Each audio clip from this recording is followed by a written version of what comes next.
In 1934, the engineering world was hit by a mathematical tidal wave that almost nobody knew how to surf. At the time, if you were an electrical engineer working on motors or generators, you were basically a specialist in a very narrow silo. You had the guys who understood direct current machines, the folks who dealt with synchronous AC motors, and the experts in induction machines. To the casual observer, they all looked like variations of the same thing. Coils of wire and spinning magnets, but mathematically, they were treated like entirely different species. Each one had its own nightmarish differential equations, its own bespoke theories, and its own special case rules. It was a fragmented, messy landscape. Then came Gabriel Kron, a Hungarian immigrant working for General Electric, who published a paper claiming that every single one of these machines was actually just a specific case of one primitive machine. He didn't just suggest they were similar, he used the same advanced geometry that Albert Einstein used for general relativity to prove they were identical in essence. He argued that the physical spinning of a motor's rotor could be mathematically frozen and treated as a stationary current path, something he described with the almost biological term metabolic. It was a geometric trick that promised to unify all of electrical engineering, but it was so radical and so difficult that it sparked a decades-long controversy that changed how we think about power and motion. Part 1. The Man Who Walked the World. To understand the sheer audacity of Gabriel Kron's work, you have to look at the man himself. Kron wasn't your typical corporate engineer. Born in Hungary at the turn of the century, he was a wanderer. After getting his degree in the US, he literally spent years trekking across the globe, walking through the South Pacific, Southeast Asia, and North Africa, carrying little more than a backpack and a deep obsession with the underlying unity of the universe. This wasn't a guy who just wanted to make a more efficient motor. He was looking for the universal language of physical systems. When he landed a job at General Electric in the early 1930s, he found a field that was drowning in complexity. Back then, designing a new type of power plant or a complex naval motor meant starting from scratch with hundreds of simultaneous equations. There was no grand unified theory of electrical machines. Kron's insight was that the physical complexity, the brushes, the slip rings, the winding patterns, was just a distraction. He realized that if he could find the right mathematical lens, all these machines would look the same. He turned to tensor analysis, a branch of mathematics that deals with things that stay the same even when you change your perspective. In the 1930s, engineers used algebra and basic calculus. Tensors were considered ivory tower math, used almost exclusively by high-level physicists like Einstein. But Kron saw that a motor was essentially a geometric object. He argued that instead of tracking every individual wire and rotation, we should look at the energy paths through the system. This led to him proposing the generalized machine or the primitive machine. Think of it as a master blueprint. By applying different mathematical transformations to this one primitive model, you could deform it into a DC motor, an induction motor, or a massive hydroelectric generator. It was like saying every dog breed is just a transformation of a single primitive wolf DNA.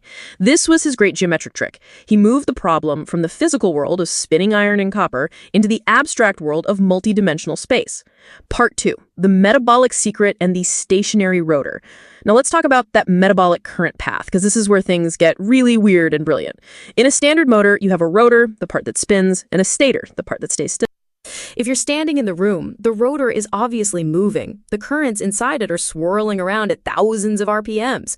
This motion is what makes the math so hard, because the electrical properties are constantly changing as the wires move through magnetic fields. Kron's trick was to change the frame of reference. He used a mathematical tool called a connection to shift the perspective from the stationary room to the rotating shaft. In this new coordinate system, the rotor isn't spinning at all. Instead, the space around it is moving. He argued that the current flowing through the spinning rotor behaves exactly like a current flowing through a stationary, fixed path, provided you account for the geometric warping caused by the rotation. He called this a metabolic path. Why metabolic? Well, Kron had this fascinating, almost mystical view of engineering. He saw the flow of electricity through a machine not just as a sequence of electrons, but as a dynamic process of energy transformation that mirrored biological systems. Just as your body takes in food and transforms it into motion while maintaining a stable structure, Kron's metabolic path took in electrical energy and transformed it into torque through a stable mathematical structure, even while the physical parts were screaming around in circles. He essentially de-spun the motor. By treating the spinning parts as stationary paths in a curved mathematical space, he could use the same equations for a motor that he used for a simple static circuit board. This was a massive breakthrough. It meant you didn't need to reinvent the wheel every time you changed the rotor speed or the winding configuration. You just changed the metric of the space. It's like how a map maker uses different projections to show a round Earth on a flat paper. The Earth stays the same, only the coordinates change. Kron showed that all electrical machines were just different projections of the same underlying physical reality. Part 3. Tearing the system apart. As you can imagine, the engineering establishment didn't exactly give Kron a standing ovation. In fact, many of them were baffled. They called his work obscure, unnecessarily complex, and even mathematical hocus pocus. There's a famous story about a meeting at GE where a senior engineer supposedly looked at Kron's tensor equations and said, "Gabriel, I don't know if this is genius or if you're just pulling our legs." But Kron wasn't deterred. He went even further. He developed a method called diacoptics, from the Greek word for tearing.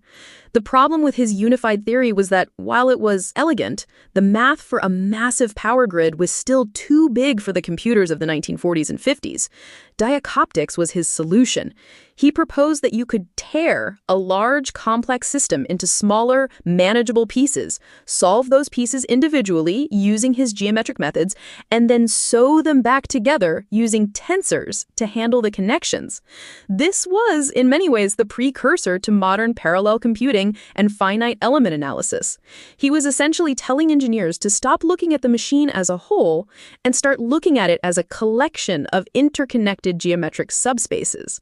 This approach eventually won over the skeptics, not because they suddenly loved tensors, but because it worked.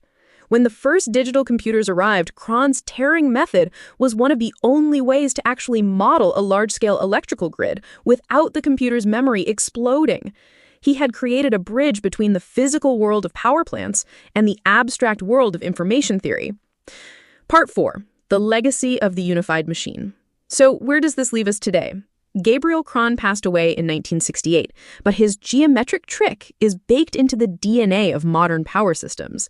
If you use software today to simulate an electric vehicle's powertrain or to balance the load on a national power grid, you are using the descendants of Kron's tensor models.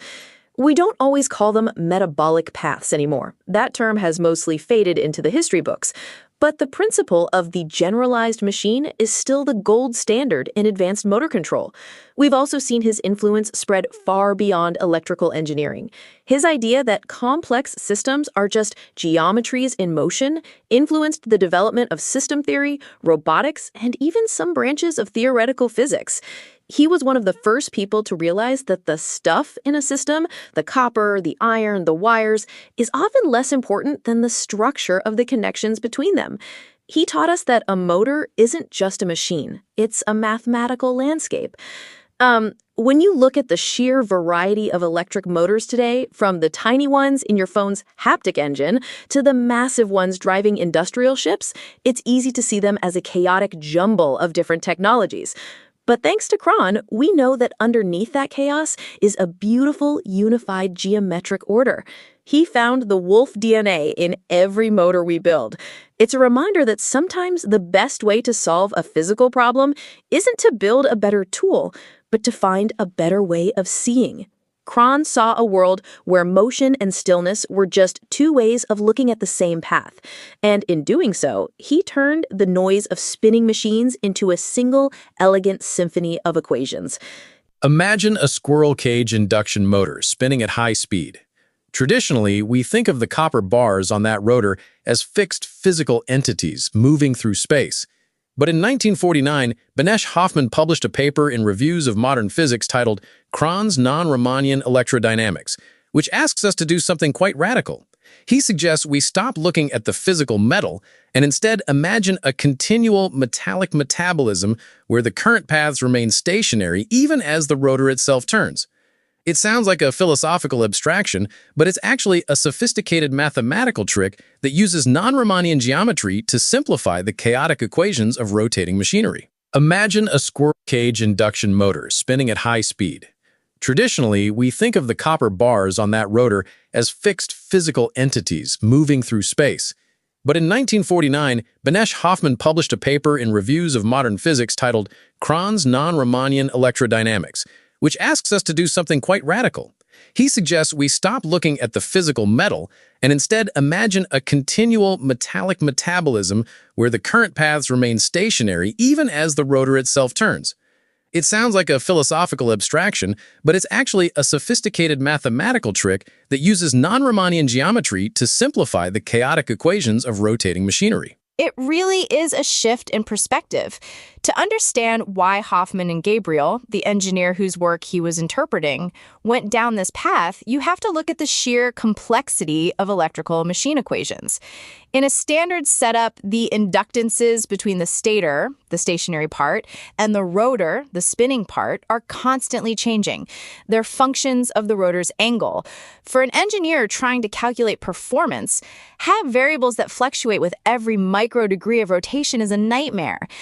Kron's insight was that if you could transform your frame of reference so that the current paths on the rotor appeared stationary, those fluctuating inductances would suddenly become constants. So instead of chasing the physical bars around the circle, we define two virtual, mutually perpendicular coils that just sit there in space. But how do you justify that mathematically? If the metal is moving and the coils are stationary, aren't you essentially breaking the connection between the math and the physical reality of the machine? That is exactly where the non-Riemannian part comes in. Hoffmann explains that Maxwell showed we can treat electrodynamical systems as dynamical systems using Lagrange's equations. You have coordinates for the mechanical position, like the rotor angle, and then you have electrical coordinates, which represent the total charge transported through the circuits. Together, these form a multidimensional space. In a standard physical description, this space is Riemannian. But when you perform the transformation to make those rotor coils stationary, you're using what's called a non-holonomic transformation. In this context, it means the transformation of the electrical differentials, the currents, depends on the mechanical position of the rotor, but you can't simply integrate those new differentials to get a new set of stationary charge coordinates. You have a set of new velocities, the currents and the stationary coils, but no corresponding position in the traditional sense. Because of this, the geometric space describing the motor's behavior is no longer purely Riemannian. It acquires a property called torsion. This is the non-Riemannian part of the title. The geometry of the math actually changes to accommodate the engineer's desire for constant coefficients. It seems like a lot of heavy lifting just to avoid some trigonometry. Why go through the trouble of invoking torsion in non-Riemannian spaces just to get design constants? Because it unifies everything. Before Kron, every type of motor, induction motors, synchronous motors, DC commutator machines, was treated as a separate special case with its own set of ad hoc equations. Kron realized that if you treat them all as different reference frames within this non-Riemannian geometry, you can use a single universal equation of motion to describe every single one of them. Hoffmann points out that this transformation allows us to treat a commutator, which physically switches connections as it spins, as a stationary metabolistic current path. The math doesn't care if the physical copper moves, it only cares about where the current is flowing at any given instant. Let's look at the specific example Hoffmann uses, the squirrel cage induction motor. He describes it as having 4 degrees of freedom. You've got the stator coil and then these 2 virtual rotor coils. He mentions a metrical tensor that defines the system. In a standard Riemannian space, we'd expect this tensor to be symmetric and straightforward.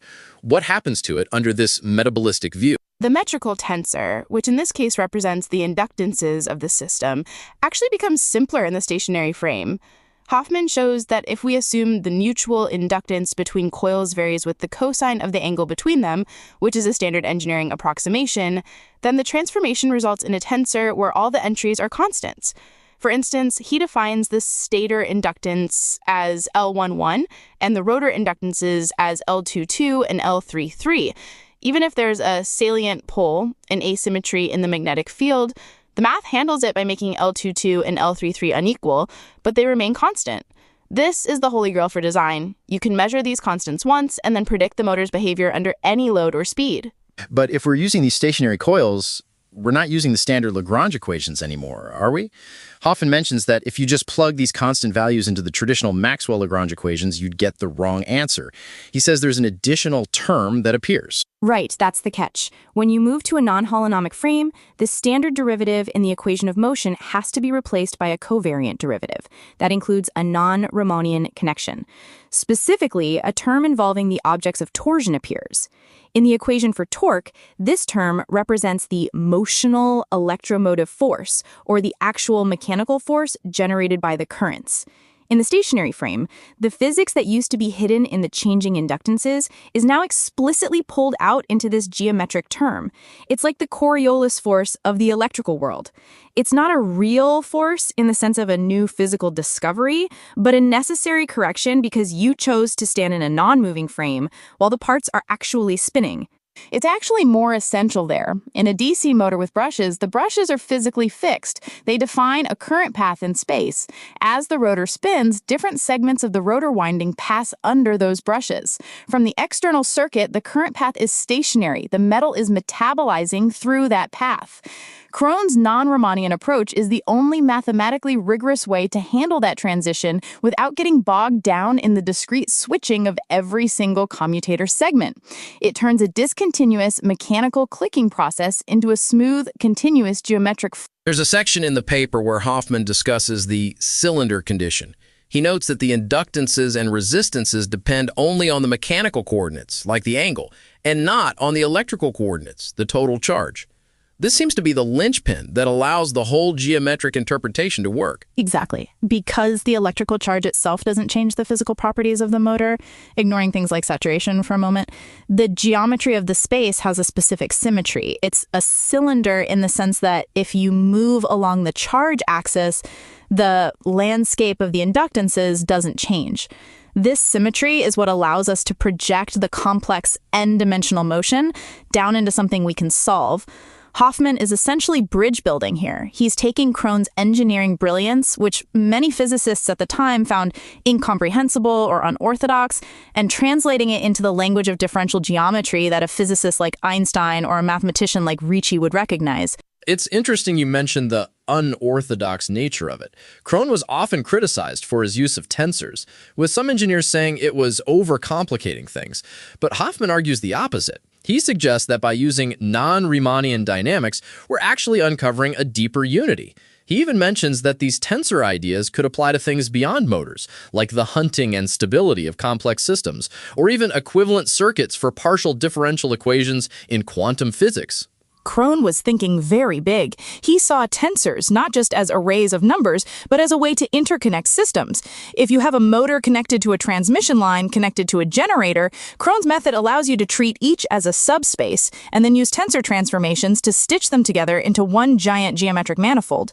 Hoffmann's paper was a crucial validation of this. He showed that if you accept the simplifying assumptions, like the cosine variation of mutual inductance, then the tensor transformation is not just a mathematical convenience, it is a legitimate transition between reference frames in a non-Euclidean space. Let's look at the math of that transformation for a second.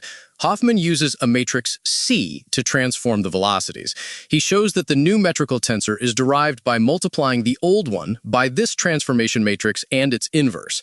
But since the transformation is non-holonomic, the connection, the way we measure how vectors change as they move through this space, isn't just the standard Christoffel symbol. It includes this gamma term, which is non-symmetric. That asymmetry is the torsion. Why is torsion the specific geometric feature that represents a rotating machine? Torsion, in a very simplified sense, represents a twisting of the space. If you think about what a motor does, it's converting electrical energy into rotational torque. There's a fundamental twist involved in that energy conversion. In the Riemannian space of a simple mechanical system, the connection is symmetric because there's a certain kind of path independence. But in a rotating electrical machine, the coupling between the magnetic field and the mechanical rotation introduces a directional dependency. The non-holonomic nature of the brushes or the stationary rotor frame assumption essentially bends the coordinate system in a way that creates this geometric torsion. It's a beautiful example of how physics can be mapped onto the curvature and twist of an abstract mathematical space. And yeah, despite this beauty, how much of this is actually used by engineers today? When a modern engineer designs a Tesla motor or a giant industrial turbine, are they thinking about non-Riemannian torsion? In those exact terms, probably not. They use software that handles the heavy lifting. But the generalized machine theory that students learn in advanced electrical engineering is the direct descendant of Kron's work. The Parkes transformation, or the DU axis model, where we transform three-phase AC currents into two-axis DC-like quantities, is a specific, simplified case of the non-holonomic transformations Hoffmann is describing. Kron and Hoffmann provided the rigorous, high-level theoretical foundation for the shortcuts that every power systems engineer uses today. They proved that these shortcuts weren't just lucky guesses. They were grounded in the fundamental geometry of electrodynamics. It strikes me that there is a parallel here to general relativity. Einstein showed that gravity isn't a force in the Newtonian sense, but a result of the curvature of space-time. Hoffmann is essentially saying that the forces in a motor, the torques and voltages, can be viewed as the geometry of a non-Riemannian space. It turns engineering into a branch of topology. That's exactly how Hoffmann viewed it. He was a collaborator of Einstein, after all. He was deeply interested in the idea that physical laws are just expressions of geometry. By applying this to something as mundane as an induction motor, he showed that the same sophisticated tools used to describe the universe could be used to optimize a washing machine or a subway train. He mentions that while some might find the stationary metallic metabolism viewpoint artificial, it is often essential in more complicated situations.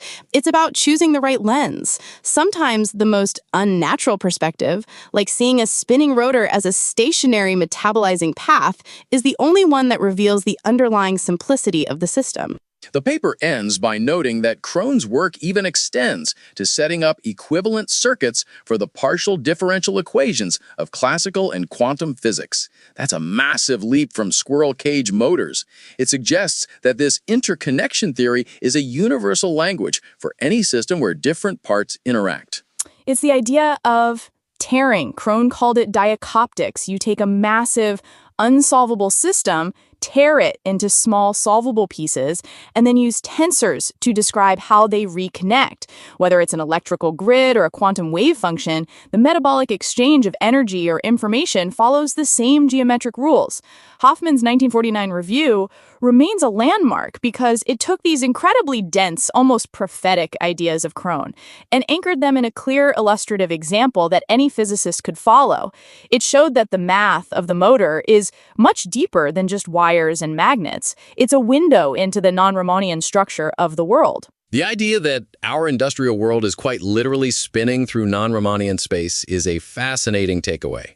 It's a reminder that even the most practical technologies are often built on a foundation of abstract, high-level thought that challenges our basic definitions of movement and identity. Imagine you're trying to calculate the electricity flowing through an entire continent. You have thousands of power plants, millions of homes, and a web of wires so complex, it makes a spiderweb look like a straight line. In the 1950s, if you tried to solve that as one giant equation, the computers of the era would essentially melt. But then comes Gabriel Kron, a Hungarian-American engineer at General Electric who suggests something that sounds almost violent. He says we shouldn't try to solve the whole system. He says we should tear it apart. He called this technique diacoptics, and while it sounds like a forgotten relic of Cold War engineering, it's actually the secret DNA of the parallel computing world we live in today. It is such a visceral term, isn't it? Diacoptics. Kron actually went to the philosophy department at Union College in Schenectady to find a word that captured the intensity of what he was doing. He settled on the Greek roots dia for through and kopto for to tear. It wasn't just a clever name, though. It was a radical shift in how we handle complexity. Before Kron, the standard approach was to look at a system as a single, unified entity.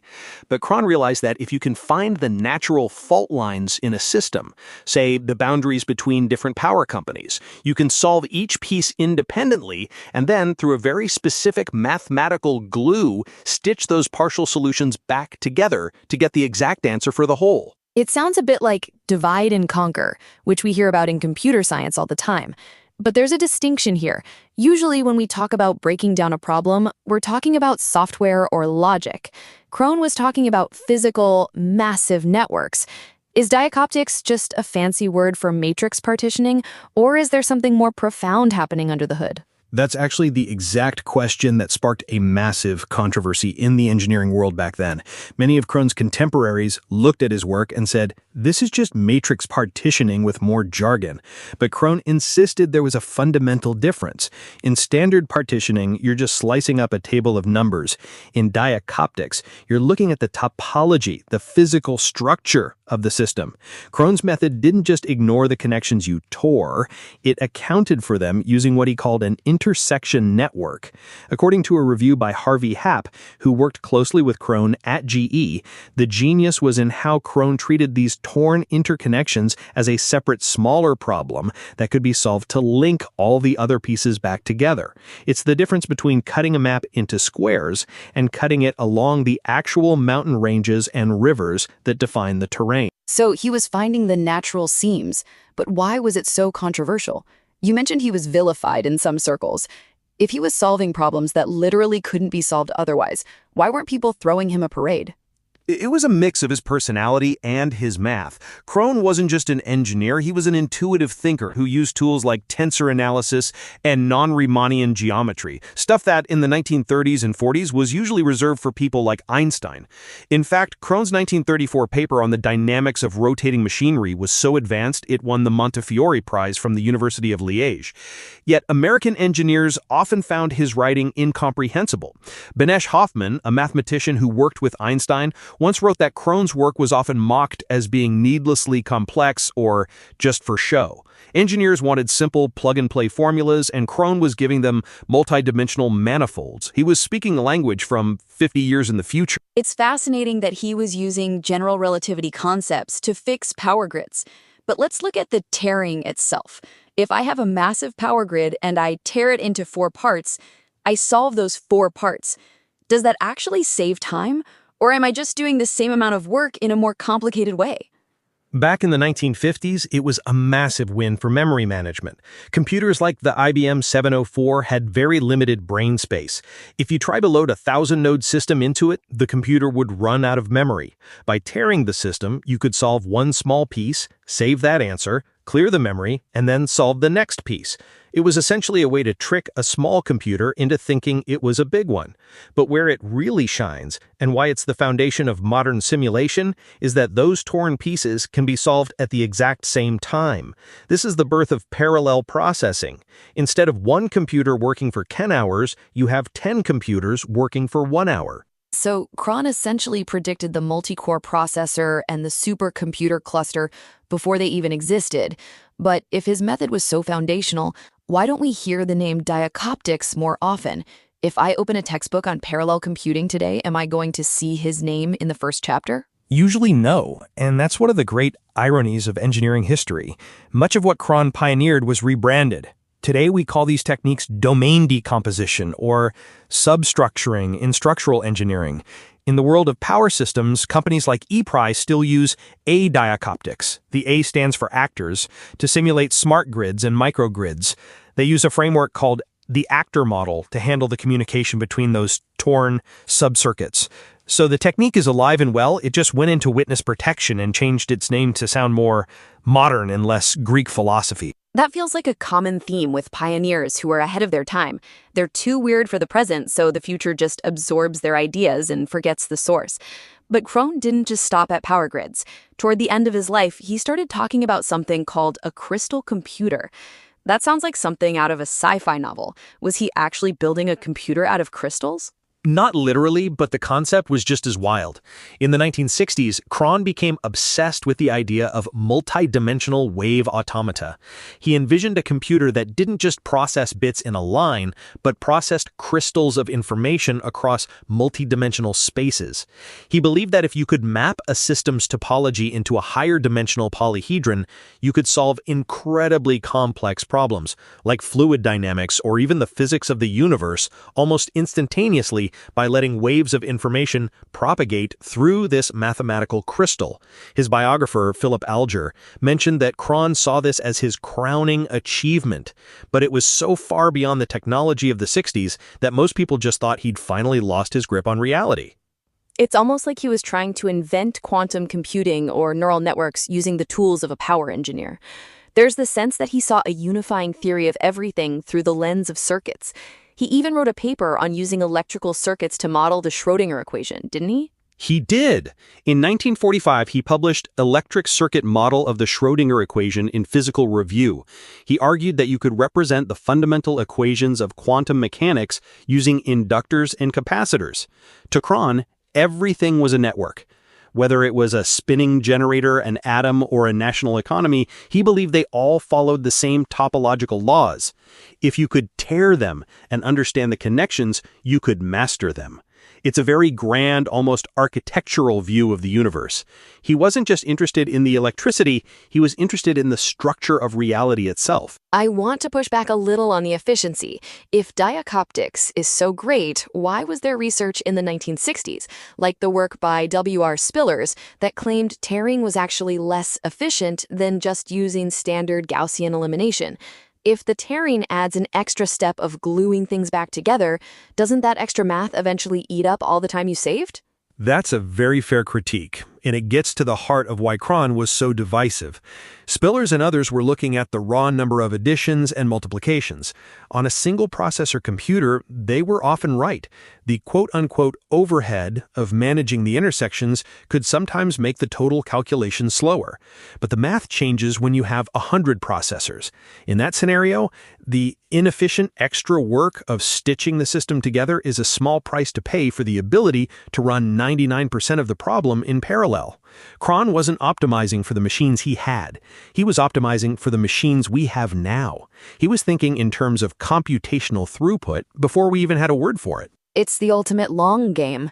He's designing a method for a world that doesn't have the hardware to support it yet. It makes me wonder about the tearing metaphor again. When we tear a system, we're essentially saying the boundaries matter as much as the pieces. In modern simulation software, the kind used to design airplanes or simulate weather, how much of Kron's DNA is still there? It's everywhere, especially in what's called finite element analysis. When an engineer simulates how a bridge will react to a hurricane, they don't solve one equation for the whole bridge. They tear that bridge into millions of tiny elements, triangles or squares, solve the physics for each tiny piece, and then use the boundary conditions to link them. That is pure diacoptics. Every time you see a mesh in a 3D simulation or a video game, you're looking at a descendant of Kron's tearing. He taught us that global behavior emerges from local connections. If you understand how the tears communicate, you understand the whole. It strikes me that Kron's life was a mirror of his work. He was this Hungarian immigrant who lived in Romania during the Depression, traveled the world on almost no money, and then ended up at General Electric in upstate New York. He was torn between different cultures and disciplines, engineering, math, and philosophy. Maybe that's why the idea of tearing resonated with him. He saw the world as pieces that needed a universal language to stay connected. There's definitely a poetic symmetry there. He once described his work as universal engineering. He didn't want to be boxed in. His journals are filled with these incredibly dense, almost artistic diagrams of networks that look like mandalas. He was looking for an ontology of engineering, a way to prove that the laws of man-made machines were just a subset of the laws of nature. It's why he was so obsessed with tensors. They're mathematical objects that stay the same no matter how you look at them. They represent the underlying truth of a system, regardless of the coordinate system or the tears you make. But for all that beauty, he died somewhat isolated in his ideas, right? He spent his last years at GE in the analytical engineering division, but many of his peers still viewed the crystal computer and his multi-dimensional theories as eccentricities. It feels like he was a man who lived his whole life on an intersection network, caught between the world that was and the world that was coming. That's a perfect way to put it. He died in 1968, just a few years before the microprocessor revolution really took off. If he had lived another 20 years, he would have seen his tearing method become the standard for every supercomputer on the planet. He was the architect of the bridge, but he didn't get to see the traffic. But today, if you look at the source code of high-end power simulators like OpenDSS, you'll see his footprint. You'll see references to Kron reduction and diacoptics. He's the silent ghost in the machine. It's a reminder that sometimes the most important techniques aren't the ones that get the most headlines. They're the ones that become so fundamental that we stop noticing them. We've gone from tearing physical networks on paper to tearing virtual ones in the cloud. But the principle that the whole is a conversation between its parts remains the same. Gabriel Kron might have been a vilified figure in his day, but his method of tearing is what keeps the lights on and the simulations running in the 21st century. It's a testament to the power of thinking across boundaries, even if you have to tear a few things down to see them clearly. And perhaps the lesson for us is to not be so quick to dismiss the needlessly complex ideas of today. The things we find incomprehensible now might just be the tearing methods of the future, waiting for the hardware to catch up. Kron was a pioneer who refused to simplify the world just to make it more comfortable for his peers, and that's exactly why his work endured. It's a legacy of complexity that we're still unraveling. If you found this dive into the science of tearing as fascinating as we did, please share this episode with someone who loves a good story about the forgotten giants of technology.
Before our laptops had 4, 8, or 16 cores working in parallel, before the cloud could crunch petabytes of data by spreading it across thousands of servers, there was a radical idea born from the gritty reality of early 20th century electrical engineering.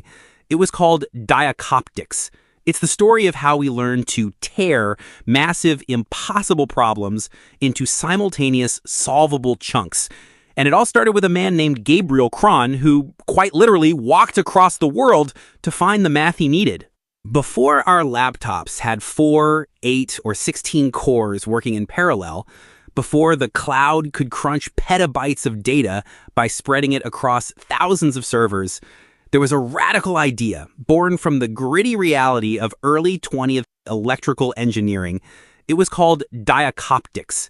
It's the story of how we learned to tear massive, impossible problems into simultaneous, solvable chunks. And it all started with a man named Gabriel Kron, who quite literally walked across the world to find the math he needed. It's a fascinating origin story because diacoptics isn't just a mathematical trick. It's a philosophy of decomposition. The term itself was coined by Philip Stanley, a philosophy professor at Union College, specifically for Gabriel Kron. It comes from the Greek kopto, meaning to break or tear, and dia, meaning through.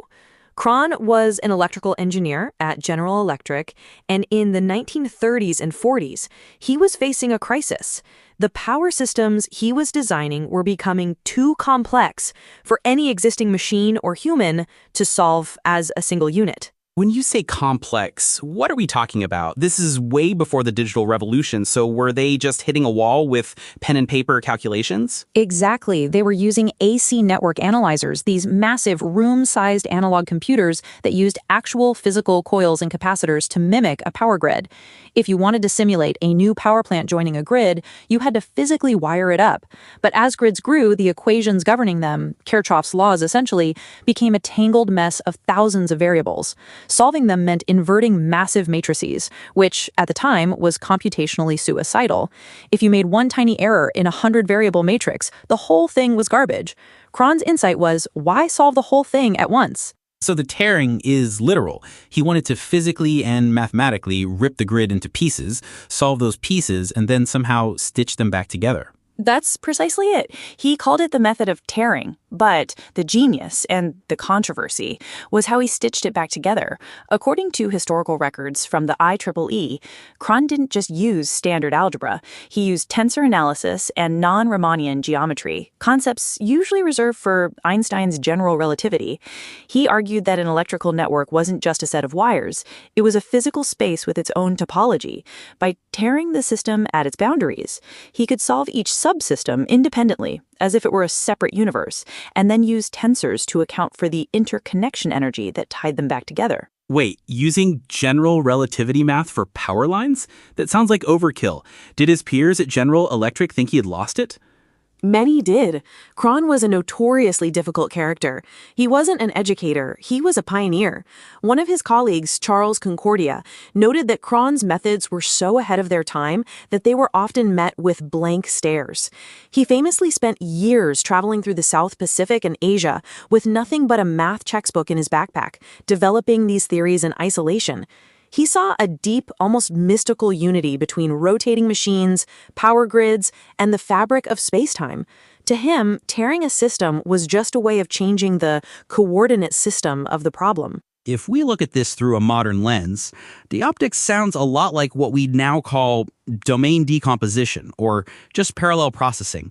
Is he effectively the grandfather of the multi-core chip? In a conceptual sense, yes. In the 1950s, as digital computers like the IBM 701 started appearing, Kron realized his tearing method was perfectly suited for them. Since early computers had very limited memory, they couldn't hold a massive matrix for an entire city's power grid, but they could hold the matrix for a single neighborhood. By using dioptics, you could process neighborhood A, then neighborhood B, and finally a small coordinating matrix that handled the boundaries. As Harvey Happ, one of Kron's closest collaborators, later detailed in his 1971 book, Dioptics and Networks, this wasn't just about saving memory. It was the first blueprint for distributed computing. But there's a catch, isn't there? If I tear a problem into 10 pieces, I now have 10 solutions, but they don't know about each other. How do you handle that boundary without just recreating the original massive problem? That's the interconnection step, and it's where the math gets heavy. Imagine you have two power companies, A and B, connected by a single high-voltage line. In diacoptics, you solve Company A and Company B as if that line doesn't exist. Then you calculate the current that would flow through that line based on the differences between the two solutions. You apply that as a correction factor. The beauty of it is that the boundary problem is usually much smaller than the original system. You've turned one impossible 1,000 by 1,000 matrix into 10 100 by 100 matrices and one small 10 by 10 link matrix. Mathematically, it's an exact solution, not an approximation. It feels like there's a tension here between the pure math and the engineering reality. Was this actually used for anything beyond power grids? It's spread everywhere. By the 1960s, researchers were using diacoptics to solve structural engineering problems. Think about the stresses on a skyscraper or an airplane wing. Instead of calculating the stress on every single bolt and beam at once, they'd tear the wing into sections. It was also used in early quantum chemistry to solve Schrödinger's equation for complex molecules. Even the British Tensor Club, which later became the Tensor Society of Great Britain, was founded largely to explore Kron's ideas. They saw diacoptics as a universal tool for any large-scale system, whether it was an economy or a telephone network. So, if it was so successful, why don't we hear the word diacoptics anymore? If I go to a computer science lecture today, they'll talk about MapReduce or multi-threading, but rarely Kron. It's a classic case of an idea being absorbed into the furniture. As computers got faster and memory got cheaper, the desperate need to tear matrices for memory reasons faded. Standard algorithms like Gaussian elimination or sparse matrix solvers became efficient enough for most tasks. But more importantly, the tensor language Kron used was incredibly dense. It was like he was speaking a dialect of math that only 5 other people understood. In the late 60s, a paper in the Electrical Journal by J. Paul Roth tried to translate Kron into more modern algebraic topology, but the jargon gap was already too wide. The parallel processing community eventually rediscovered these principles and gave them more intuitive names. It's interesting how nomenclature can bury a legacy, but if we look at a modern GPU, which has thousands of tiny cores, Isn't that just diacoptics on a silicon scale? It's taking a giant graphics frame and tearing it into tiny patches for each core to solve simultaneously. Exactly. The fundamental challenge today is still the boundary problem. How much do the cores need to talk to each other? If they talk too much, you lose all your speed gains to communication overhead. Kron's work in the 40s was essentially an early study of that overhead. He was trying to find the lines of tear that minimize the complexity of the interconnection. In modern terms, he was looking for the most efficient way to partition a graph. If you tear a graph where there are very few connections, the interconnection matrix is small and fast. If you tear it through a dense cluster, the coordination step becomes a bottleneck. I want to go back to Gabriel Kron, the person, for a second. You mentioned he was not an educator. That sounds like a polite way of saying he was a bit of a rogue. How did GE handle a guy who was essentially doing mystical math while they were trying to build turbines? GE actually gave him a surprising amount of freedom. He was part of the Analytical Engineering Division, which was basically their internal think tank. They knew his methods worked, even if they didn't fully grasp the why. There's a story that when Kron was once asked how he came up with a particular tensor solution for a complex motor, he replied that he saw the currents flowing through the geometry of the metal.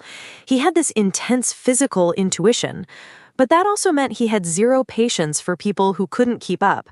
He once wrote that hard work is necessary for the mastery of any subject, and it does no good to make the way to understanding too easy. Not exactly the motto for a user-friendly textbook. It's a bit ironic, then, that his legacy is essentially making complex things easier for computers. But let's talk about the cultural impact. Was there a sense that this tearing of problems reflected something larger in the mid-century mindset? The world was becoming more modular, more systemic. There was definitely a systems theory movement happening. This was the era of Norbert Wiener and cybernetics. People were starting to see the world not as a collection of isolated objects, but as a web of interconnected systems. Diacoptics fit perfectly into that. It offered a way to maintain the integrity of the whole while respecting the boundaries of the parts. In Japan, for instance, diacoptics was embraced by the RAAG, the Research Association of Applied Geometry, where they used it to model everything from traffic flow to the structure of the human brain. They saw it as a philosophical bridge between the local and the global. When we look at the controversies, though, wasn't there a pushback from the more traditional matrix crowd? People who argued that Kron was just adding unnecessary layers of complexity? Oh, absolutely. Critics like Bill Tinney, who was a pioneer in sparse matrix methods for power systems, argued that if you just organized your data efficiently, you didn't need the fancy tiering math. There was a famous rivalry between the tierers and the sparsifiers. The sparsifiers eventually won the 1970s and 80s because their algorithms were easier to code for the computers of that era. But as we moved into the 2000s and hit the frequency wall, where we couldn't make single processors any faster, the world had to go parallel. And when you go parallel, the sparsifiers have to become tierers. You can't run a single sparse matrix solver across 1,000 cores without effectively tiering it. So we've essentially circled back to Kron's worldview because we had no other choice. If you want to solve a big data problem today, you're doing diacoptics even if you're calling it something else. Precisely. If you look at domain decomposition methods in modern fluid dynamics or climate modeling, the math is hauntingly similar to what Kron was writing in the Electrical Journal in 1957. We've just replaced the physical AC network analyzer with digital clusters. Even the actor model in computer science, where independent actors process bits of data and communicate only via messages, echoes the diacoptic idea of autonomous subsystems and a thin layer of coordination. I think the big takeaway here is that tearing wasn't just a hack to save memory. It was realization about the nature of complexity. You can't understand a massive system by looking at every detail at once. You have to find the seams, pull it apart, understand the pieces, and then, critically, understand how those seams hold the whole thing together. And that seam is where the magic happens. Kron's tensors were just a way of measuring the stress on those seams. It's a reminder that in our push for more and more cores, the real engineering challenge isn't just making the pieces faster, it's making the tearing and the stitching more elegant. We're all just living in Gabriel Kron's torn-up world now. It's a powerful legacy for a man who started his journey walking across the Carpathian Mountains. From those peaks to the millions of transistors on a modern chip, the logic remains the same. Divide, conquer, and then find the tensor that brings it all back home. The 1950s was a decade often remembered for white picket fences and the dawn of the space race, but beneath that surface, a group of the world's most brilliant minds was trying to build a master key for the universe. They called it cybernetics. It was a movement that claimed you could look at a guided missile, a human brain, and a national government through the exact same lens as a series of feedback loops. If you could understand the information flowing through those loops, you could theoretically control anything. It was a peak moment of scientific optimism, but it also paved the way for some of the most cold-blooded failures of the 20th century.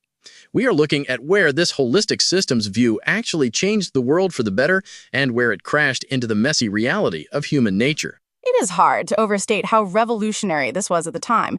Before cybernetics, biology was for biologists and engineering was for engineers. But after World War II, you had these legendary gatherings known as the Macy Conferences. We are talking about people like Norbert Wiener, the mathematician who basically founded the field, and anthropologists like Margaret Mead, all sitting in a room trying to find a universal language. Their big aha moment was that everything, whether it's a thermostat or a social movement, relies on feedback. You take an action, you observe the result, and you adjust.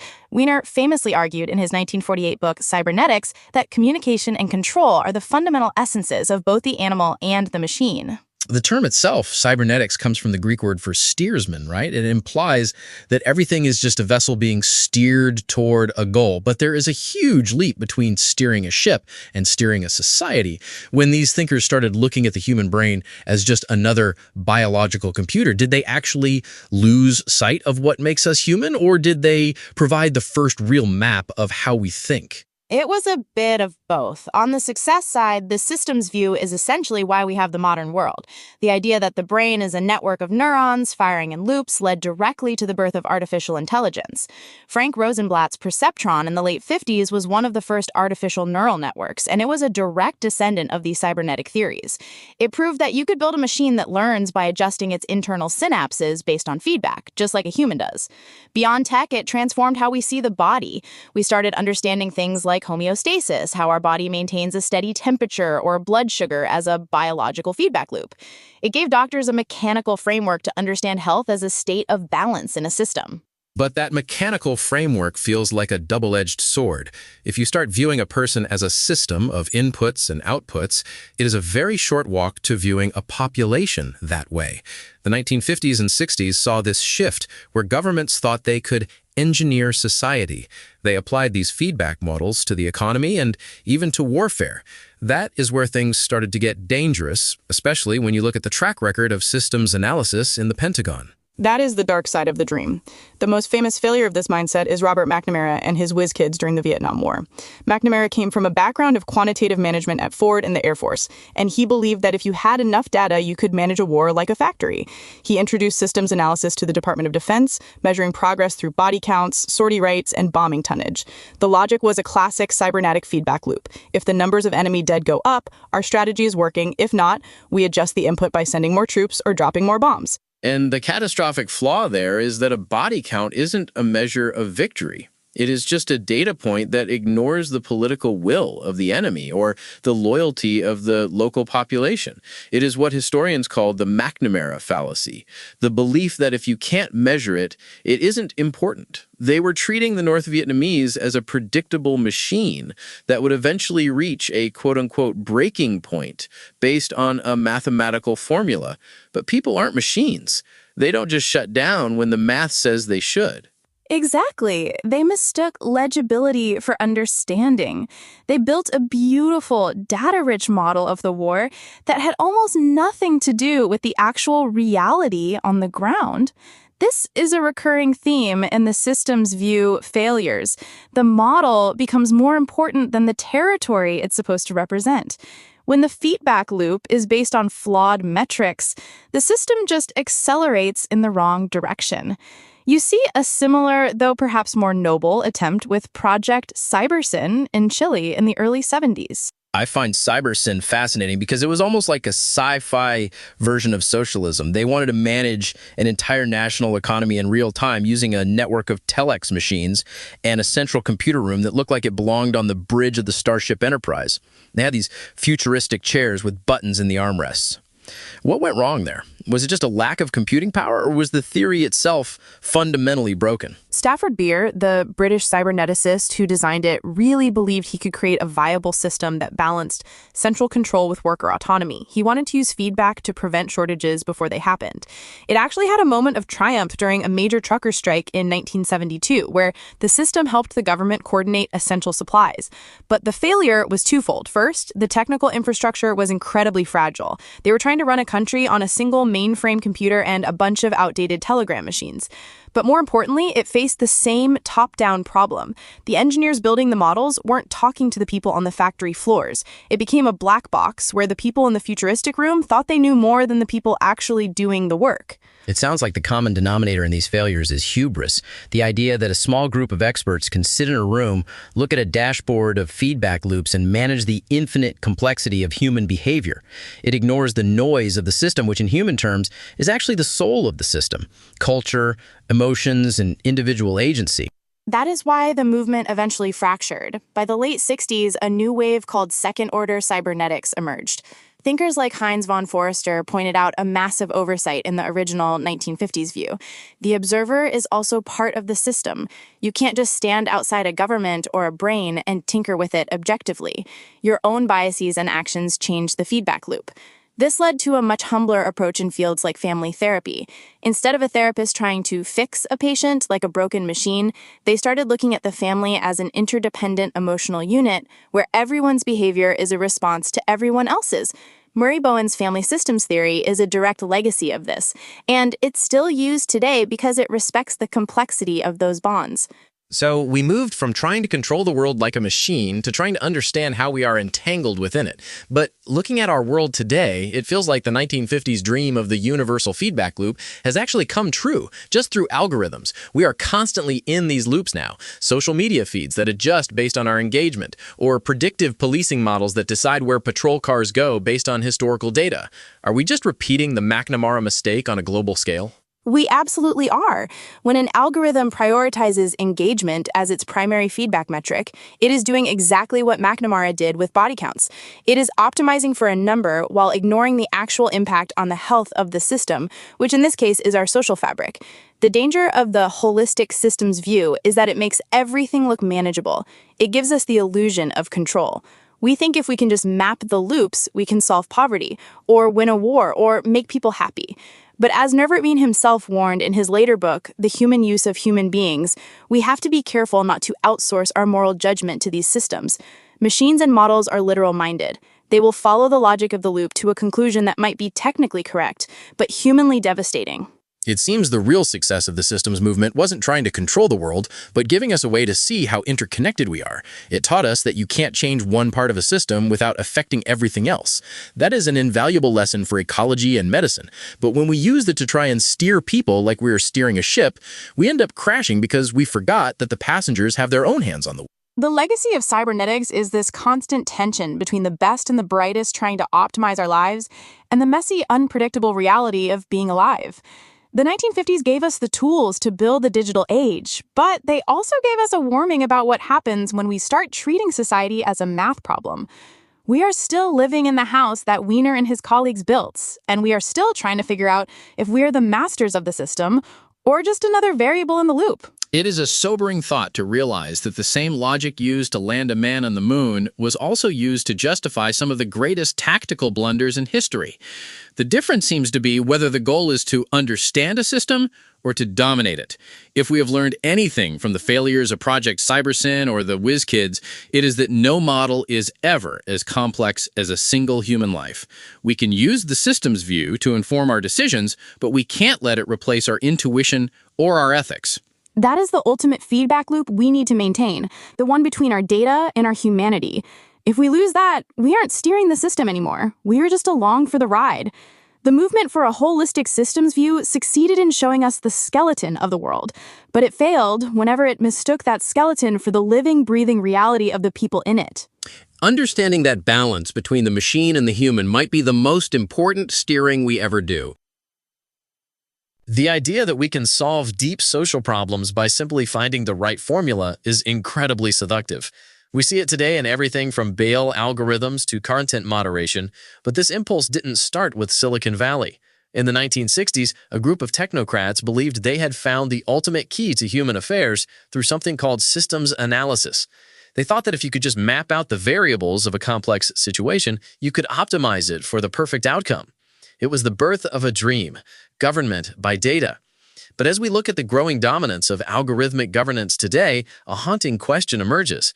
Are we just repeating the catastrophic mistake of the past? Are we still trying to optimize for metrics that look good on a spreadsheet but fail miserably in the real world? It is a striking parallel. When you look at the 1960s, the central figure in this story is Robert McNamara, who served as the U.S. Secretary of Defense. He was a product of the Harvard Business School and the whiz kids at Ford Motor Company, and he brought this intense corporate faith in quantitative management into the Pentagon. The core philosophy was that any problem, even something as messy and human as a war, could be rationalized through systems analysis. At the Rand Corporation, researchers were developing these complex models to compare alternative policies by calculating their costs and benefits. They were effectively trying to create a science of decision-making that stripped away the intuition of the general or the politician and replaced it with the cold logic of the computer. And the ultimate proving ground for this was the Vietnam War. This is where we see the first real collapse of that dream. McNamara famously became obsessed with the body count. Since there was no traditional front line in a jungle insurgency, they decided that the metric for success would be the ratio of enemy dead to American casualties. If the numbers were high enough, they assumed, they were winning. But as a recent study in the journal Nature and several historical analyses have pointed out, this led to a massive disconnect between the data and the reality on the ground. Commanders began inflating figures to meet quotas, and the military optimized for a metric that didn't actually measure progress toward a political victory. Exactly. This is what's now known as the McNamara fallacy, the tendency to make decisions based solely on quantitative metrics while ignoring the qualitative factors that actually matter. In Vietnam, they could count the tons of bombs dropped or the number of villages secured, but they couldn't quantify the political will of the North Vietnamese or the cultural nuances of the local population. They mistook legibility for understanding. They created a map of the conflict that was very precise, but it wasn't a map of the actual territory. And that's the danger we're facing now with algorithmic governance. We're building these incredibly sophisticated liberty machines, as the cyberneticist Stafford Beer called them, but we're still often feeding them the wrong goals. Stafford Beer is a fascinating comparison because his work in Chile with Project CyberSyn in the early 1970s was a different kind of attempt at this. He wanted to use real-time data to manage the entire Chilean economy. Unlike McNamara's top-down approach, Beer wanted a system that would empower workers and provide decentralized coordination. It was a more democratic vision of algorithmic governance, yet it still relied on the idea that the complexities of a nation could be captured in a war room with telex machines and projectors. It makes me wonder if the problem isn't just the specific metric we choose, but the very belief that a complex human system can be managed through a technical interface at all. That's the fundamental tension. Beer's vision was about variety engineering, the idea that to control a complex system, the controller itself must have as much variety as the system it's trying to regulate. But as the history of CyberSyn shows, and as modern critiques of big data suggest, there's a limit to how much variety a technical system can truly ingest.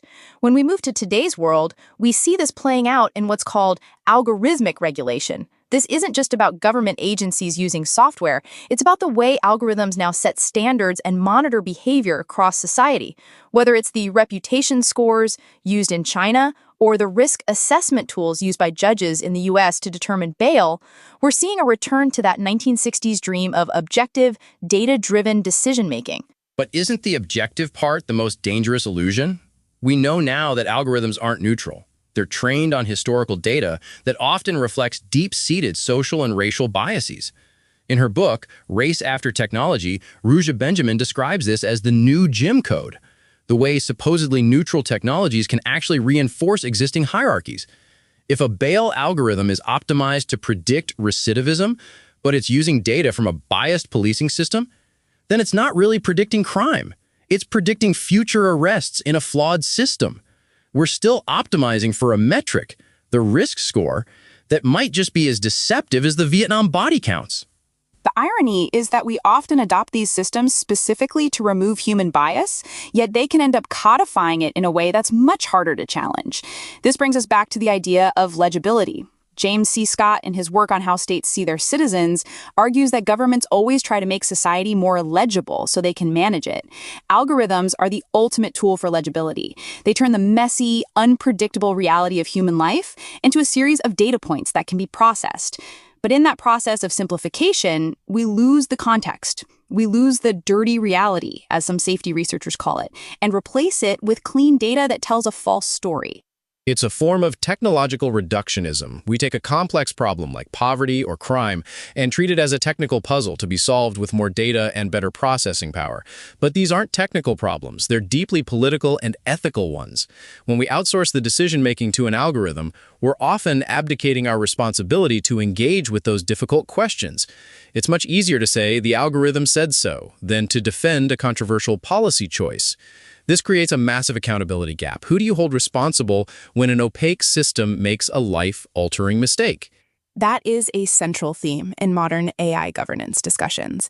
There's a push now for explainability and human-in-the-loop controls, but those often feel like band-aids on a deeper structural issue.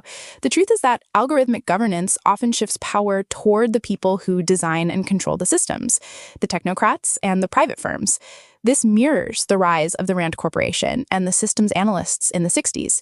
They became a new kind of elite whose authority rested on their perceived technical expertise. Today, we have a similar class of data scientists and engineers who are effectively writing the code of our social order, often without any real democratic oversight. And there's another layer to this, which is the sheer scale of it. In the 1960s, systems analysis was a tool for the military or large corporations. Now, it's baked into our everyday lives through algorithmic capitalism. Companies like Google and Facebook use these same principles of optimization to maximize engagement or ad revenue.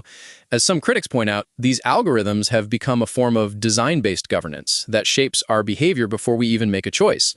They create a choice architecture that nudges us in specific directions.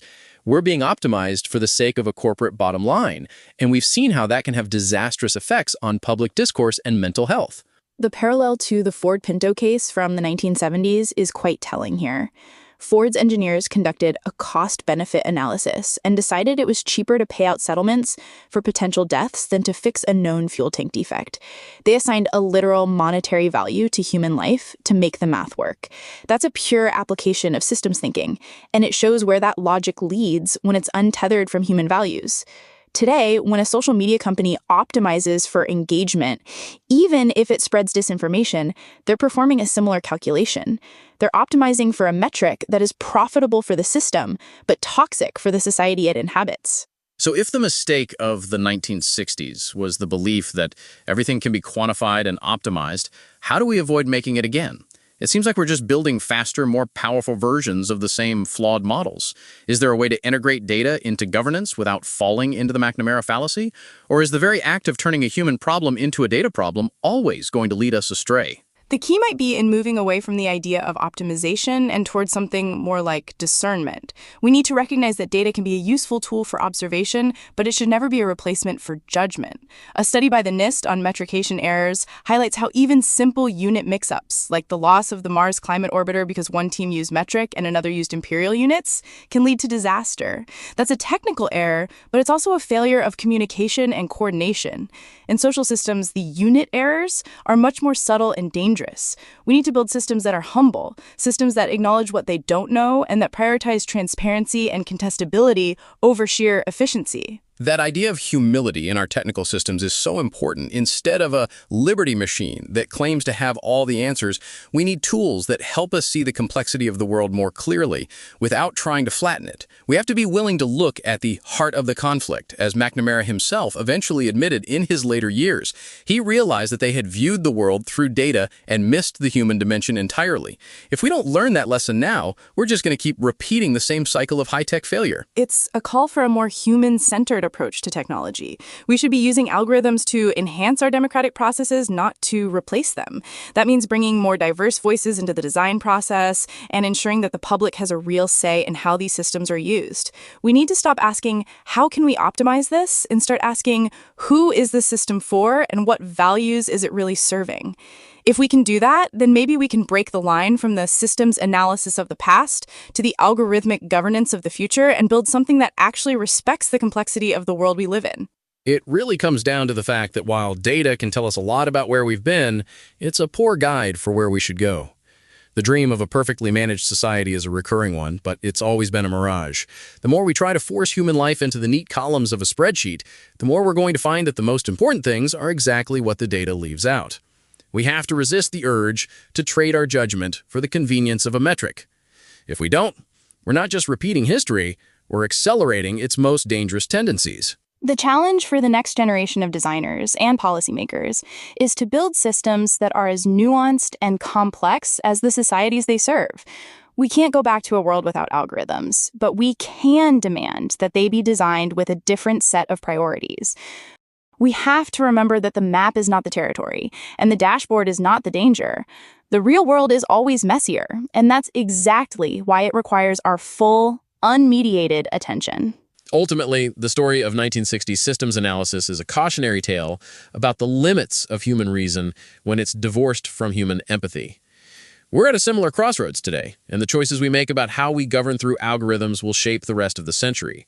We can either follow the path of McNamara and optimize ourselves into another disaster, or we can choose a different way, one that uses technology to support our humanity rather than trying to replace it. The choice is ours, but we have to be conscious enough to make it. Reviews of Modern Physics. Volume 21, Number 3. July 1949. Kron's Non-Riemannian Electrodynamics. Banesh Hoffmann. Queens Flushing, New York. College.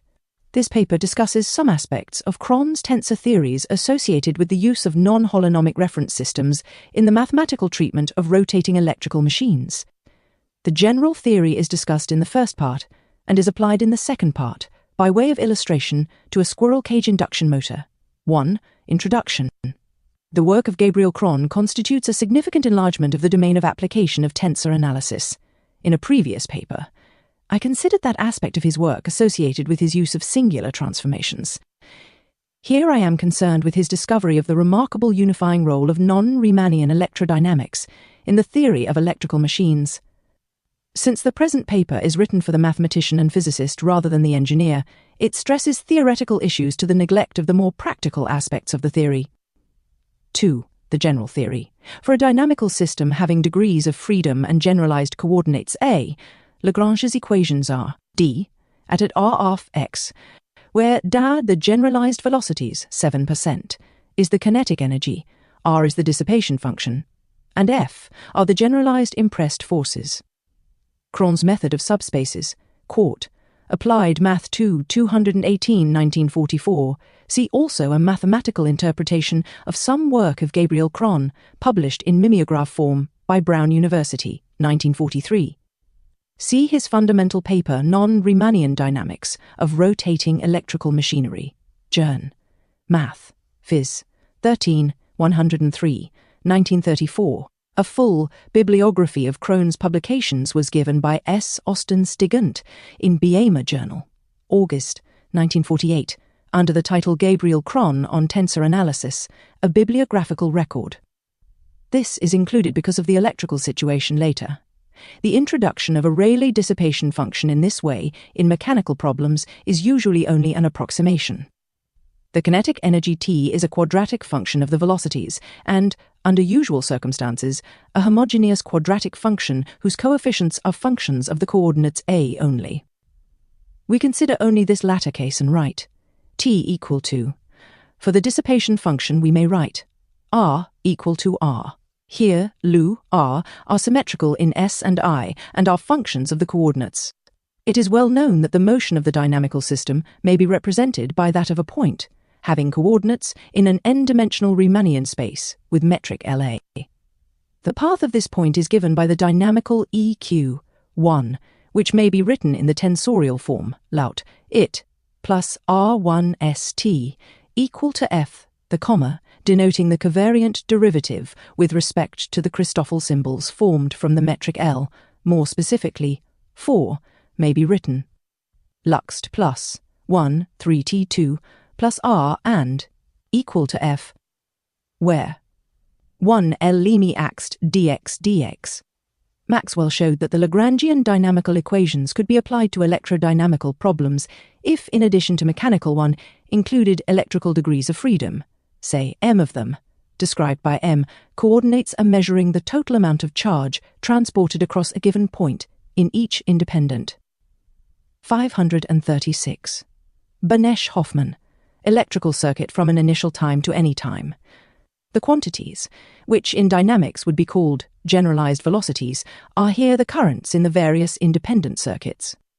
For certain electrodynamical systems, the kinetic energy has the form T equal to L, AA plus L. AB, B refer to electrical degrees of freedom and S to mechanical. Maxwell showed that in macroscopic investigations, mixed terms of the type will not appear in T. The quantities thus measure the self and mutual inductances of the various electrical circuits.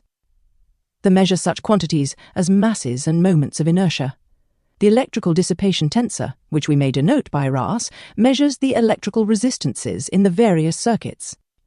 The mechanical dissipation tensor R refers to mechanical dissipation of energy, but since a mechanical dissipation tensor can adequately represent an actual situation only under special circumstances, we shall here take the mechanical dissipation tensor to be 0.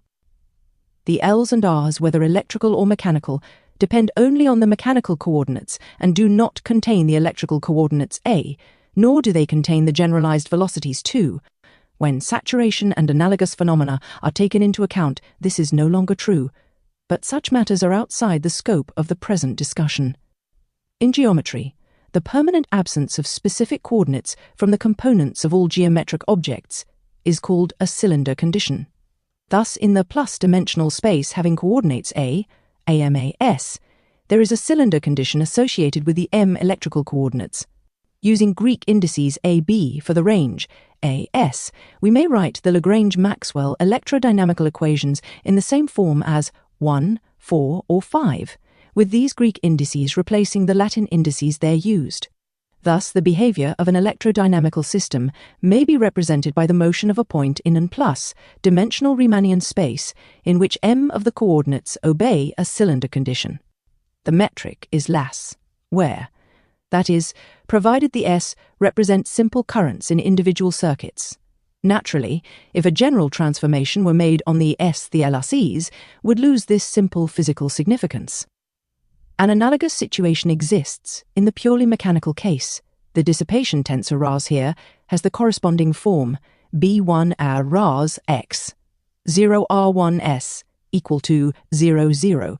In the theory of rotating electrical machines, one has occasion to introduce a non-holonomic reference system of a special type. The transformation leading to this non-holonomic reference frame is always of the restricted form D2 equal to Cx plus dx, 2 to 2x, in which the mechanical coordinates transform holonomically, while the electrical differentials transform by means of a matrix depending only on the mechanical coordinates. For our present purposes, we may take this to be of the simpler form. In a holonomic reference system, all geometric objects are represented as functions of the coordinates x. In a new holonomic system, they become functions of the new coordinates instead of the old. In a non-holonomic reference frame, however, we do not have a complete set of new coordinates, we have only a set of new differentials. Thus, relative to a non-holonomic reference system, geometric objects are expressed as functions not only of the new differentials, but also of the old coordinates. In general, one must carry the original holonomic coordinates along with the new differentials. In the present situation, owing to the cylinder condition, and the special nature of the non-holonomic transformation. 11, as also of 10, the geometric objects may be expressed without the aid of the old coordinate system. For that part of the old coordinate system, namely A, which alone enters the expressions for geometric objects, is precisely the part that is transformed holonomically. Consequently, there will here be nothing in the appearance of the transformed geometric objects to characterize them as being in a non-holonomic reference frame. This allows us to regard all geometric objects in the new non-holonomic reference frame as belonging to a holonomic system, say with coordinates, in a new space differing from the original Riemannian space of X. There will be a cylinder condition on the m-electrical coordinates in the new space, and under 11, the mechanical coordinates in the new space will be the same as those in the old, that is, A, or Non-Riemannian Electrodynamics. 537-37. The metric of the new space will be L, obtained by transforming the original LAs according to the usual tensor law. Specifically, if we write 11 as, where C2 has the form C1, X2, 0 electrical 0 mechanical electrical me, chanical, and if we denote the inverse of CA by CX, the new metric is given by Lau X equal to CXOC plus. However, as Kron pointed out, the new space is no longer Riemannian. For the law of transformation of connection is A TGCCTC Ax, whether the transformation is holonomic or not.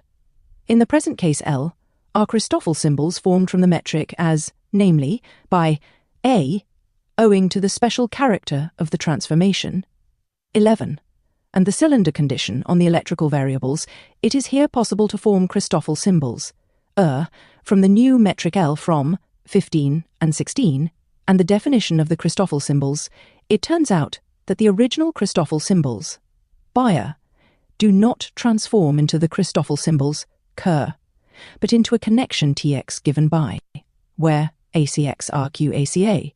This quantity usually depends on the original coordinates. But here, as has already been explained for any geometric object, we may express in terms of the new variables. Let us replace C, 0,0th, by its equivalent A, this being valid since we are operating on quantities C which do not contain electrical variables. Then we may write equal to LC vac arc T. Under any holonomic transformation on the variables too, the quantity behaves like an ordinary tensor. We consider the wholly covariant form IGY, lay since its law of transformation contains C but not C. There are important occasions in Kron's general theory when singular transformations are employed in which C is defined, but not C Fig 1. Single-phase induction motor. Of the third rank, since such a transformation will not affect the index A, and for each, A the expression in parentheses has the form of a curl. Thus, when we choose to regard the new system as holonomic, we find ourselves in a metric space having a connection given by 17. Where the quantity behaves like a tensor. This new connection F is clearly non-Riemannian. The covariant derivative of the metric with respect to it is still identically 0, for T is the transform of the Christoffel symbols by A, which satisfy, and under 11, this must transform into Lo, where the solidus denotes the covariant derivative with respect to the new connection. To sum up, we start with a holonomic reference frame in a Riemannian space. When we go over to a non-holonomic reference frame of the special type here discussed, we have the choice of regarding the new system either as a Riemannian space, referred to a non-holonomic reference frame, or else as a non-Riemannian metrical space, with torsion, referred to a holonomic reference frame. 3. Application to squirrel cage induction motor. To show how non-holonomic transformations of the type discussed above enter in practice, we discuss the simple case of a single-phase squirrel cage induction motor. The generalization to more complicated situations is straightforward, but the basic physical discussion is a little different for phase wound rotors, while the extension to commutator machines introduces special problems. A single-phase squirrel cage induction motor is illustrated symbolically in Figure 1. It consists of two parts, a stator coil and a cylindrical rotor, the shape of the latter being best described by its name squirrel cage. The rotor is free to rotate about its cylindrical axis. The stator remains stationary, and into it is fed an alternating electromotive force. For clarity, the stator coil has been drawn in the wrong position. In practice, it is larger than the 538. Banesh Hoffmann. Fig. 2. Moving current paths on moving rotor. Rotor and circumscribes the latter. The crossbars of the squirrel cage are welded to the end rings, and there is no metallic electrical connection between rotor and stator, the stator influencing the rotor only by electromagnetic induction. The rotor is rigidly connected to its own axis of rotation, but this connection is omitted from the figure. The problem is to set up electrodynamical equations of motion for the performance of the machine. In doing this, certain simplifying assumptions are made. For example, rather than treat each crossbar of the rotor separately, engineers assume that the whole squirrel cage may be adequately represented by a pair of mutually perpendicular closed coils, as in Fig. 2. Since the rotor is symmetric, there are no preferred positions for these coils, so we may imagine their positions on the rotor determined arbitrarily, say by marks made on the rotor. The electrodynamical system illustrated in Figure 2 has 4 degrees of freedom, 3 electrical and 1 dynamical. The corresponding 4-dimensional space has coordinates A, where A has the range 1 to 4. We label the stator coil Coil 1, and the 2 rotor coils Coil 2 and Coil 3 respectively, and denote by the angle that one rotor coil makes with the fixed plane through the axis of rotation perpendicular to the axis of the stator.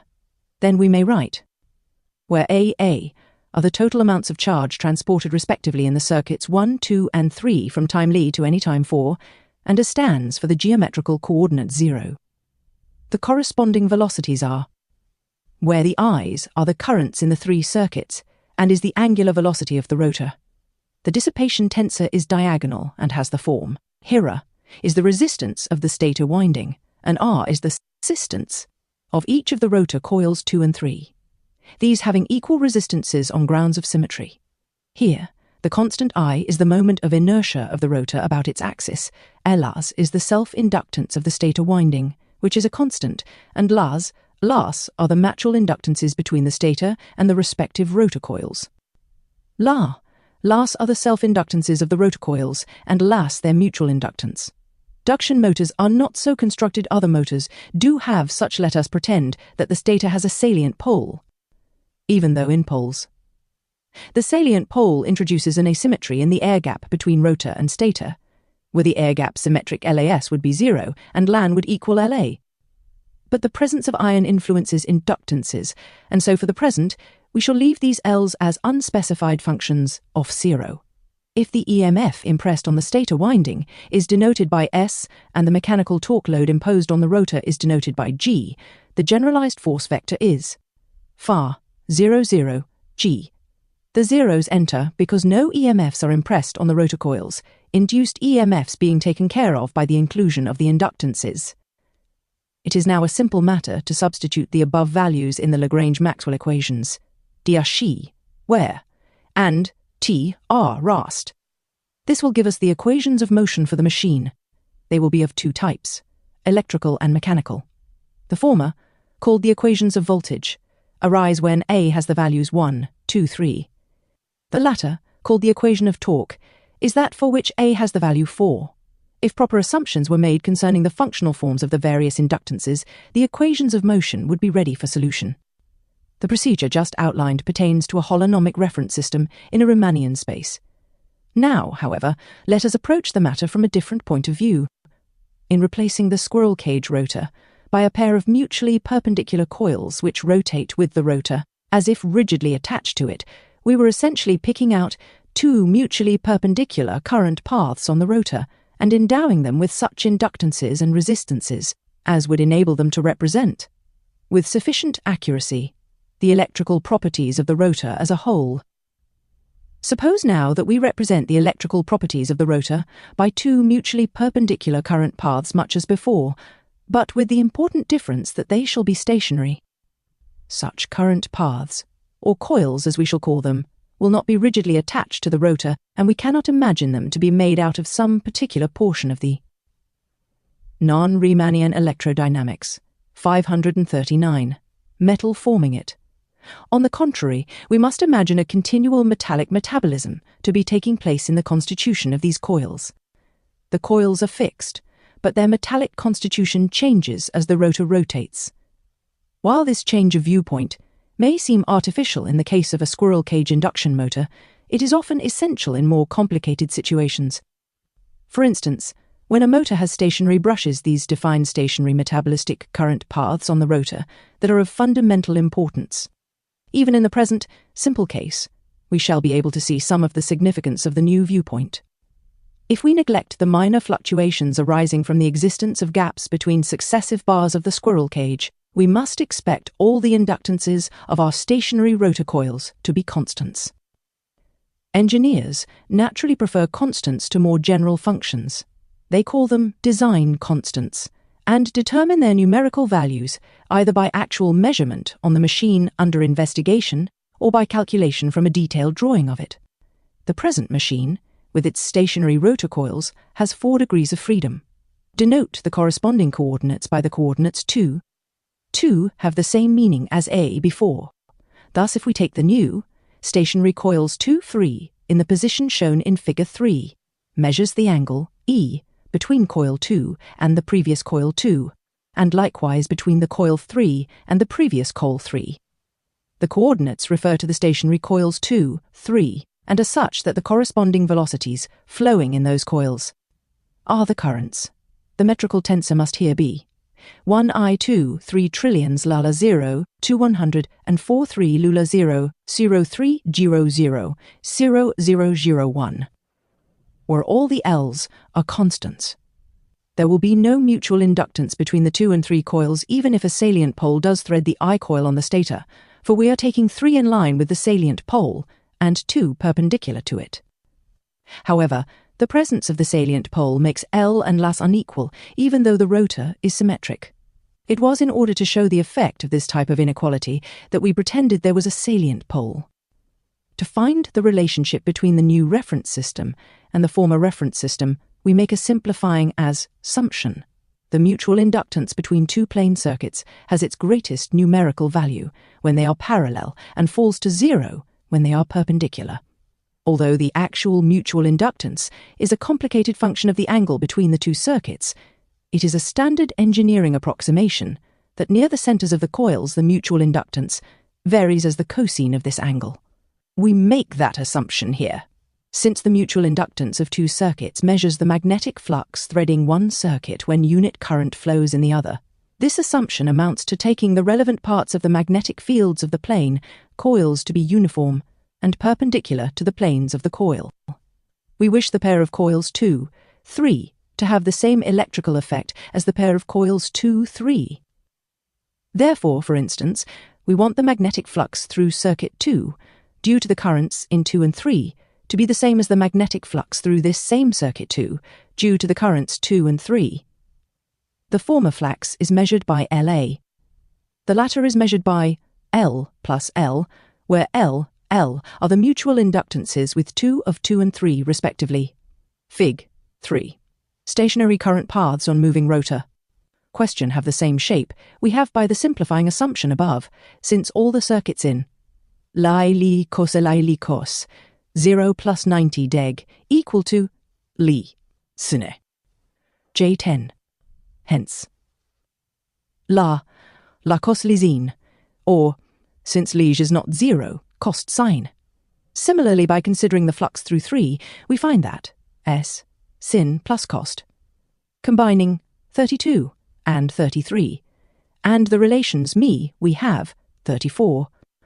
This is a tensor transformation on the velocity vector 2a, and since we require the kinetic energy to be the same whether we use coils 2, 3 or coils 2, 3, we see from 27 that Las must here transform as a covariant tensor of the second rank, that is, now lag, and are tensors in virtue of the role they play in the Lagrange, Maxwell equations, so that if the S undergo a tensor transformation of the type 34, 35, the L's must undergo the corresponding tensor transformation 36.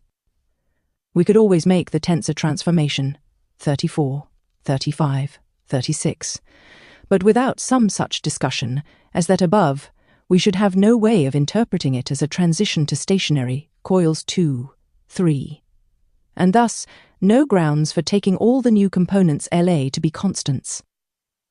Were it not for the simplifying assumptions made, particularly that the mutual inductances varied as the cosine of the angle between the coils, the transformation 34, 35, 36, would not correspond to a transition to stationary coils 2, 3. Nor would a transition to stationary coils 2, 3 correspond to a tensor trans. 540. Banesh Hoffmann. Formation in general. However, in engineering it is usually sufficiently accurate to make the above simplifying assumptions, and when greater accuracy is desired the engineer introduces harmonics. Kron's tensor theory is valid for each harmonic. Let us return to the transformation 34, 35 on the 2s. This is essentially a relation between differentials. D equal to Sadar. Since, by 35, the transformation is non-holonomic, consequently we must use Kron's non-Riemannian form of the Lorentz-Maxwell equations. These equations may be written last in T plus rent equal to Px. The solidus denoting the covariant derivative with respect to the non-Riemannian connection F, defined in 17 and 18 or 19 and 22. Owing to the antisymmetry of, in the first two indices, 4 may be written, which is the same as, at R, comparing 1 with 1 or 26, we see that the essential difference is the entry of the additional term 2a. We have T, where LA is given in 29.